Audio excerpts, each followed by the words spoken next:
And welcome back, ladies, gentlemen, crypto degenerates. Cryptomancy. This is a non-crypto episode today. Mostly. Mostly. Mostly. Right. Okay. Yeah. We'll loop it back into it here Don't and there. worry, that wasn't a corona cough. That was a vape cough. You're okay.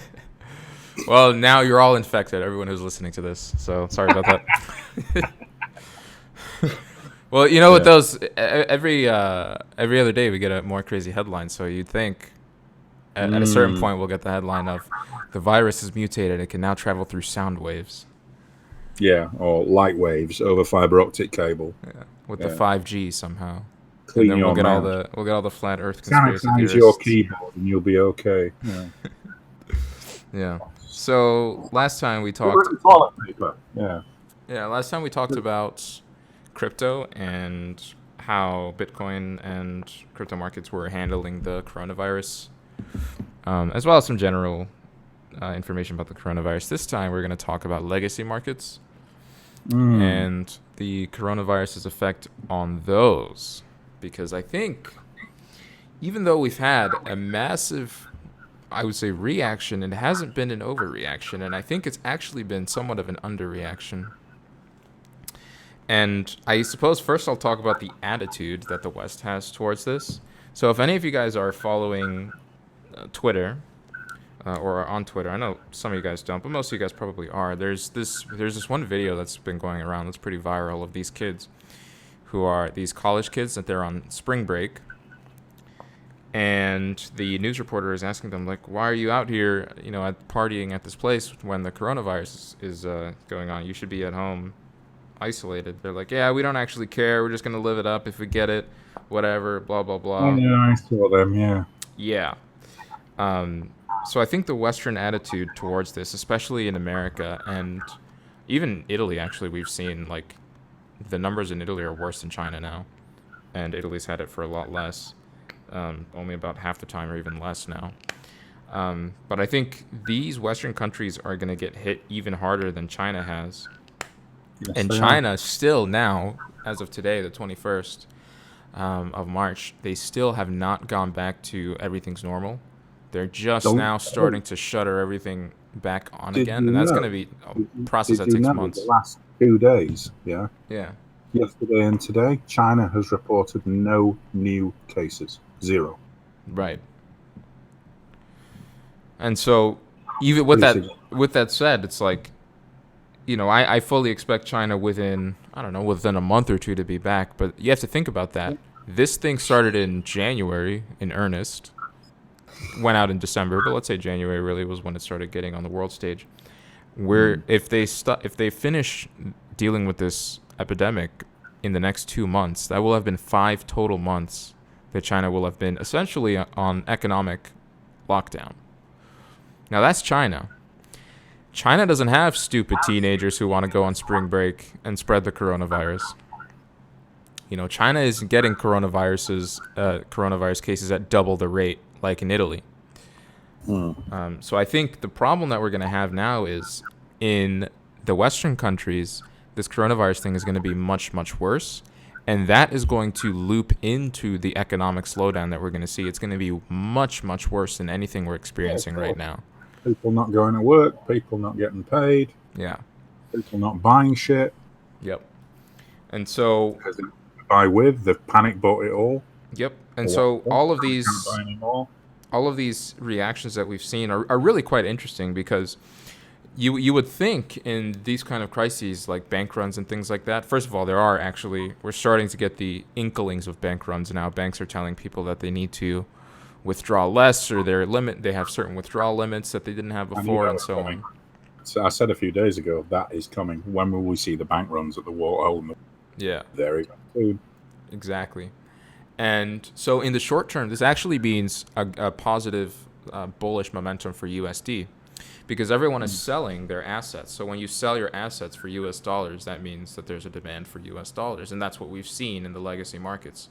We've seen US dollar go up something around 10 to 20%, depending on the opposition currency, depending on what it's trading against. And it's looking like a juggernaut. It's completely unstoppable. And that's people might look at that and say like, oh, that means the economy's going great. People, people have faith in the dollar. It's like, no, that means people are liquidating every single thing that they can for dollars, and they're not selling their dollars. Out. They're pulling the money out completely.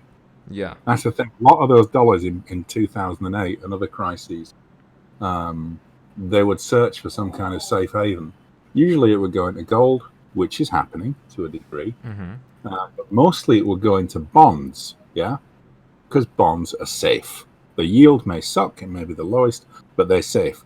But there's something different happening this time. You know what that is? Nobody's buying bonds. The Fed are buying them themselves, which is insane. Nobody is buying bonds this time. They're actually selling the bonds too. They're pulling the bonds into cash as well. Yeah? Yeah. So not only is everything pulling out of assets and commodities and equities and, going into basically cash, Forex, there's nothing actually translating into the bond market, which is one of the traditional havens, one of the things that would actually pull liquidity back in, over time. And then from the bond, migrate out to commodities, equities, everything else, later on. But the money at least will be in the market. Not happening this time. Bond demand is zero. People are actually talking about paying people to buy bonds. Seriously. I've heard reports on that. Nobody is buying. Absolutely nobody. The Fed is buying its own bonds. Yep, there's your inverted yield curve. Which is insane. That's why they're absolutely bricking it and doing these huge QEs every couple of days because, they're trying the same shit as last time, and this time it's not working. They're firing blanks. Yeah. It's not even working a little bit. Yeah, I mean, we're still pretty much at the bottom of the Dows thus far. I say thus far because I do think we still have quite a ways to go. But yeah, we have things like the government saying that they're going to be giving every American $2,000 checks or $1,000 checks. They haven't figured out how much yet, and it's like, money printing is not the answer to this, and it's only going to make the problem worse at this point. Yeah. Hyperinflation, Weimar Germany, people with wheelbarrows full of money to buy a loaf of bread. Yeah. People burning bricks of money because it's actually wood to keep warm is more expensive than burning bricks of money. Yeah, we'll be there in a few years at this rate, 5 or 6 years. Yep. Well, sooner. So in terms of industries as well, I also wanted to talk a little bit about Boeing. So Boeing. So Boeing, what Boeing did, and so for people who don't know, Boeing, their stock price was, before all of this happened, it was around $60 to $65. I think actually it might have been higher than that. Might have been around 90. It's lost a fair chunk. Yeah. And then the first thing that they really had happen to them, which was unrelated to this, was their 737S Max. The murder. Yeah, pretty much. That was a huge issue for them. And then, they had all these planes that they had built, and then no one was basically buying them because they were all grounded because they were unsafe, because Boeing was trying to cut costs. And also what you have now is you have all of the Boeing company execs and what they're doing with all of the revenue that they're making and what they have made in the last 10 years or so, if they've been buying back their stock. Yeah. So buying back their stock. And this is basically a way to give your investors a dividend payout without actually giving them a dividend payout. You just buy back your own stock and you pump the price up. Yeah. Well, what happens, and this basically means that you're getting increased leverage in your own business, because now not only do you run the business, you also own the business. And so you doubly lose in the event where something like this was to happen, on top of whatever leverage you already have. So Boeing, and of course these guys are using leverage because it's free. The interest rates are so low to get roided up on credit that we have Boeing just getting, insane amounts of their own stock on buybacks with leverage. And so now we have this effect where Boeing loses double because they have stocks and they have their own business. They lose revenues and they lose 2x on top of the leverage. So it's this huge magnification effect. And so the stock, I think Boeing they definitely lost over 50%. I don't know what price they're at now. I think they're at like $10 or something a share. Crazy.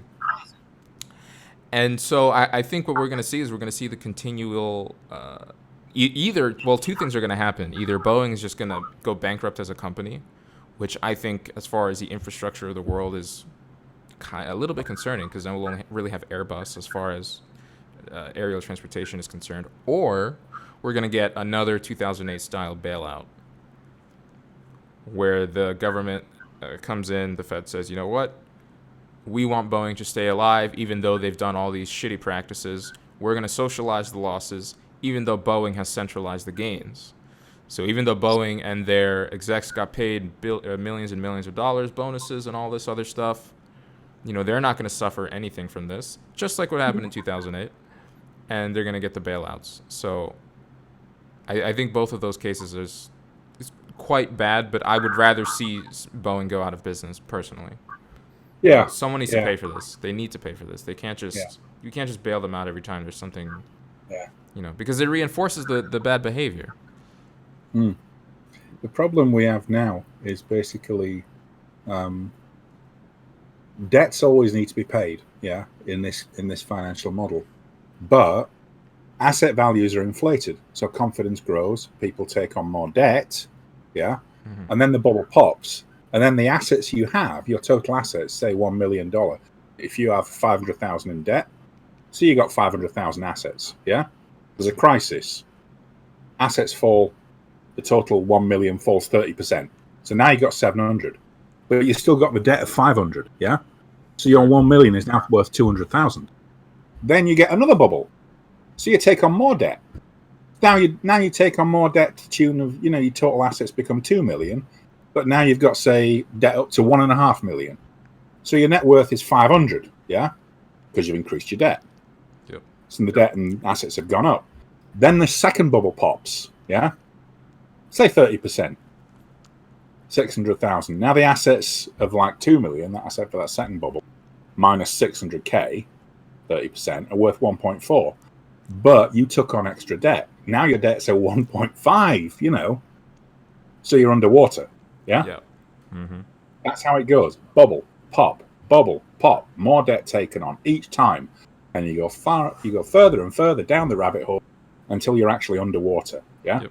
Exactly. And the thing so is, far it's just stocks. Next, it's going to be real estate. Yes, definitely. You're talking a 70% drop on that. So if you've got a house of worth, say, 1.4 mil, 1 million of that's going to disappear. Your house is going to be worth 400. And you still need to pay 1.4 mil but you of the still mortgage. need to pay 1.4 mil. Yeah. Yeah. So glad I don't have property anymore right now. Yeah, I mean that's the thing is we've had such an easy ability, and for banks especially, real estate has been one of the safest investments for them for the last however many years, and so they're super keen to give out mortgages and debt, and so the thing is as asset prices go down for real estate and properties, the debt doesn't go down. The debts stay fixed. You still got to pay that shit. Yeah. Exactly.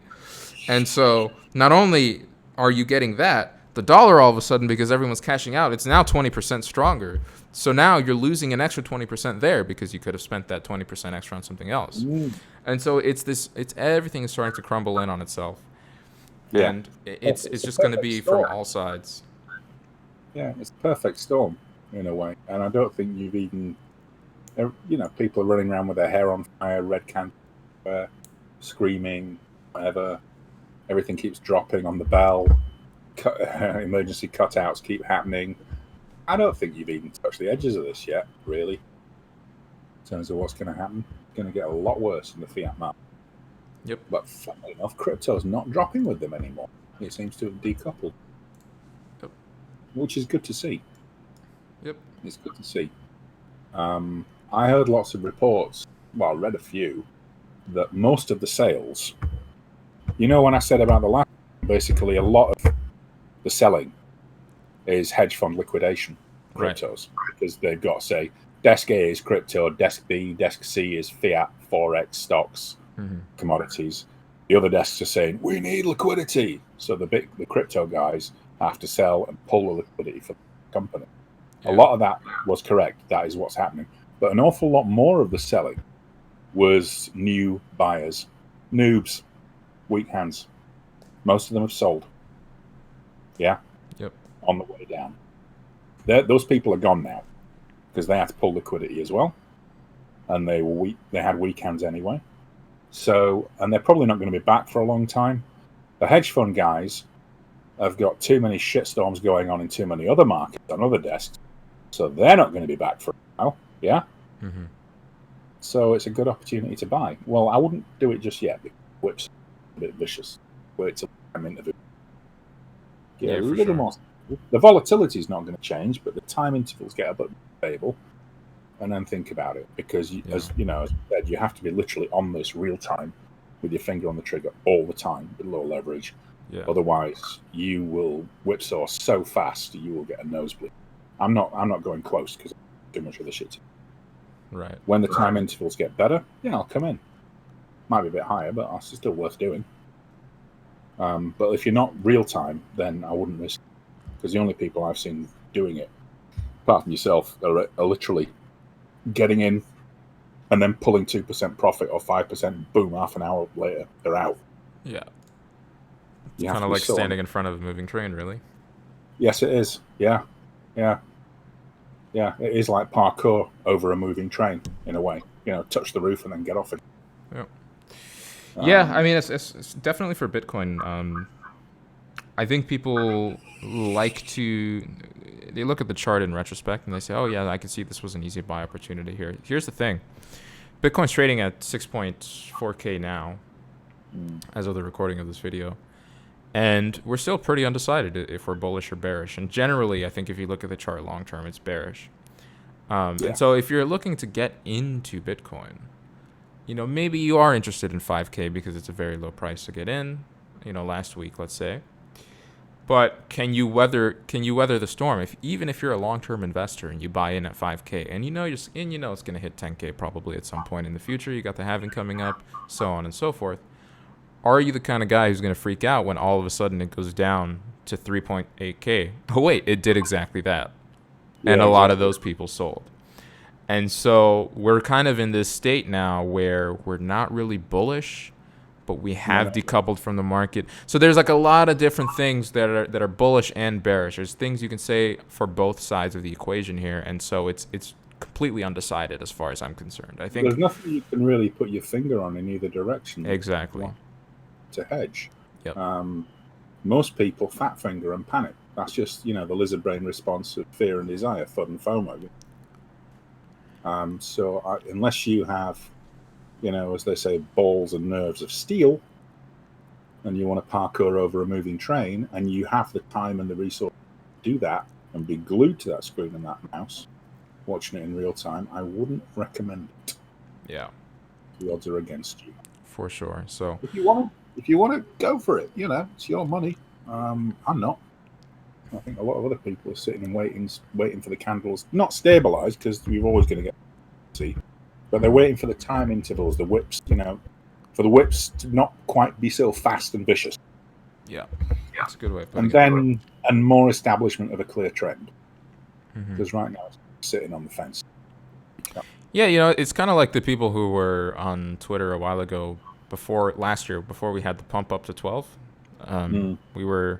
We were bearish for a long time, and some of these guys, I won't say names, but they did it very intelligently. They were like, "Oh, I'm not going to buy until we go over 6K. Like, that's it. That's my one rule, because if we go over 6K, then I know we're bullish." So they avoided all of the nonsense where we went down to almost, what did we go down to? 3.2K. They avoided all of that. They avoided the knife catching. They avoided the losses. They avoided the liquidations, the volatility. They avoided all of that trouble. As soon as we had the candle go up above 6K, they bought in. They doubled their money in like 2 months. You know, so that's a very intelligent way of doing it as well. You know, look for have a level where you're guaranteed, where you're going to say, okay, this is the level where I actually feel bullish. For a lot of people, that's around 7.4. Just looking at the TA. But yeah, I think it's, you know, it's a better way than, you know, buying, let's say now when we're completely undecided, or shorting now, or whatever you do, no matter what. I would not recommend leverage. That is financial advice. Do not use leverage right now, I would say. Or if you're going to use it, use very, very low leverage. Yeah, very risky, right? Absolutely. So one other thing I did want to mention about legacy markets. So Marriott, the CEO of Marriott, came out on, well, not on Twitter, but they put this on Twitter. He made a video talking about all of the Marriotts around the world. Now, keep in mind that Marriott has been a company that's been established for almost 100 years now. I think it was like over 90 years. And so By they've... the way, their hotels are crap. They don't clean the rooms. I've had good experience at the one Marriott I went to. In Asia, in Europe, in the States, and I've only seen one out of about a dozen I've stayed in. That really, I like the Marriott. I stayed at a Marriott once. you got lucky. Your mileage may vary, I suppose. Yeah. Singapore, Hong Kong, Japan. Oh no, I stayed at the one at Bucharest. Europe. Bucharest, they had a really nice one. Yeah, it might be. Yeah. Yeah. Well, there's the odd good one, like any chain. Yeah. Of all the chains I've stayed in, I never rated compared to. So they have the spokesperson was, or actually I think it's the CEO. He was on the video. He was saying, yeah, you know, we're married. We've been through the Great Depression. We've been through World War II. This is the worst thing we've ever had to go through. He said it's worse than both of those combined. And so he actually elucidated. He went and gave us details. He was like, well, how bad is it? We have seen a 75% reduction in Marriott hotels around the world. 75%. Holy reduced revenue. Insane. And he said they've seen a 90% reduction in China. Yeah. So he was saying, he followed that up with, yeah, we've had to close hundreds, or are in the process of closing hundreds of locations around the world because of this, because we need to deal with this somehow. And this really, there's a reason it's higher in China. Is for months now, since America's been trying to demonize China in every which way possible, you know, along with Russia. Now China's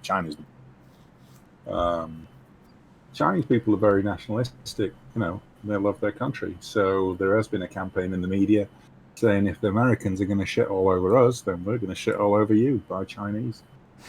And that applies to everything. Everything. Phones, technology, food, you know, hospitality, everything. They were already hit hard before. Bat soup, bro. Yeah. Plus they don't send bat soup. Yeah. Doesn't help. Yeah. So I mean, the numbers are horrible, and Marriott is a company that makes about yearly $24 billion in revenue. So they're making, you know, about $2 to $3 billion in revenue per month. And so if you look at the numbers, 75% reduction of that, they're making maybe $700 million now. But then you have to remember that we are in a leverage bubble. So Marriott is not immune to this, guys. So Marriott, not only are they losing 75% of their profits, they're losing 75% times whatever their leverage multiplier is. Yeah, because they've been sticky-fingered just like everybody else. Yeah. Buybacks, leverage, dividends that shouldn't be dividends. They've been doing it just the same as everybody else exactly. for the last 12 years. Yep. So take that 700 and multiply it by what, you know. Yeah, whatever. Even like a 2 or 3 times leverage. It's like the losses. It's going to take them at least a year or two to even get back to break even from all of this. Jim Rogers was saying a few days. He said you see people now, companies now on the exchanges that a few weeks ago, share prices of like $300, $400. Yeah. Mm-hmm. When this is over, their shares are going to be worth about 10 or 20. Yeah. Per share. That's quite a drop. Yeah. That's a 96 down there. So I had my numbers wrong for Boeing. I'll clarify this. They went from $450 all the way down to $100 where they're at now. Quite a drop. So they've lost over 80%. Keep going anyway. They used to make good planes. They don't anymore. Yeah. It's pretty tragic. I mean, the interesting thing as well is we've entered this age of just not only the extreme leverage, but people buy, and Silicon Valley and VCs and angel investors buy companies, invest in companies that don't actually make money. So Netflix is the greatest example of this. They don't make money. No. They just have a lot of users. And so that somehow translates into, oh, this is a great company that we have to invest in. Well, where are you now? We have companies like AMD, which I was shorting recently. Their PE ratio is at 131 right now. 131 times profit earnings. Think about that. We used to have companies 2 decades ago where if they had a PE of 10, it was crazy. Now we have PEs over 100. And you compare AMD even to Intel. Intel's PE is much, much lower because they've had a rough time of it even before this COVID. Their PE is something like, I don't know, it's between 10 and 30. And AMD is so much higher, and a lot of these PEs and these numbers are just unjustifiable. Yes. And it's only going to get worse, folks. And so think about it. AMD really is a good example. AMD went from $60 down to $40. So they've lost 33% value there. And even losing 33% value, their PE ratio is 130. Jesus. I mean, it really just gives you an idea of the scale of this and how much further we have to fall. I've seen numbers thrown around for S&P targets. So right now the S&P is at 2,400. I've seen targets 2,000, so another 20% drop here. That's generous. I have seen 1,700, which is going to, around the 2,000 level, wipes out Donald Trump's gains, by the way, from his presidency. 1,700 is really entering Great Depression levels. And I've seen people guess even lower, like 1,300. And I don't know if it's going to be that bad, but I don't think the worst has yet to come. I think there's definitely a lot more to come with this, for sure. And this is all related. And again, just look at the numbers. Look at China having to close their economy basically for 3 months now. It'll probably be 5. In the West, do you really think people are going to listen like the Chinese listen and stay inside their homes? If they did that, let's say that they did that, we would be done in the next. We still have another 4 months to go, basically, of economic slowdown. I don't think that's going to be the case. I think people are going to be going around like those stupid teenagers, and we're going to be. And the more people do that, the longer this is going to take. So it's going to be 6 months, 7 months. Who knows? There was a guy today on the news in the UK. Came back from Spain. Now the directive is, they check you at the airport, and then you have to go into 2 weeks quarantine. Yeah. Mm. He got checked, and then he didn't bother going into quarantine.